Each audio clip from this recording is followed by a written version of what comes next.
আসসালামু আলাইকুম, কেমন আছো সবাই? তোমাদের ঈদ কেমন কাটলো জানিও। সকালবেলায় ঘুম থেকে উঠে দেখো বাসি বিছিনটা আগে তুলে নিলাম আর ভালো করে ঝেড়ে আবার বিছানার চাদরটা পেতে নিলাম। তারপরে পুরো ঘরটা ঝাড় দিয়ে নিয়ে এখন উঠোনটা ঝাড় দিয়ে নিচ্ছি। আর শুক্রবারে বিকেলে কিন্তু অনেক ঝড় হয়েছিল, সেই জন্য অনেক পাতা হয়ে গিয়েছে উঠোনে। আর আমাদের উঠোনটা কিন্তু বেশ বড়, ঝাড় দিতে গিয়ে খুবই কষ্ট হয়ে যায়। ঈদের দিনটা যেমন আনন্দ, তারপরে কিন্তু কাজেরও অনেক চাপ থাকে। মানে জামা কাপড় যেভাবে বাচ্চারা ফেলে রাখে চারিদিকে, যেগুলো গুছিয়ে আবার তুলতে হয়। দেখো কতগুলো জামা কাপড় রয়ে গিয়েছে, এখন এইগুলা কেচে আবার ভাঁজ করে তুলতে হবে। আমার কাছে কিন্তু খুবই বিরক্তিকর লাগে এই যে জামা কাপড় তোলা আবার বার করা।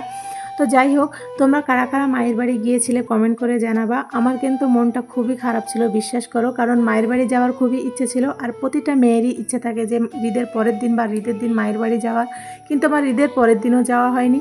সেই জন্য মনটা একটু বেশিই খারাপ ছিল। তো যাই হোক, আজকের ভিডিওটা ছিল এই পর্যন্ত। ভালো লাগলে প্লিজ একটা কমেন্ট করে যেও। আর সবাই ভালো থেকো তোমরা।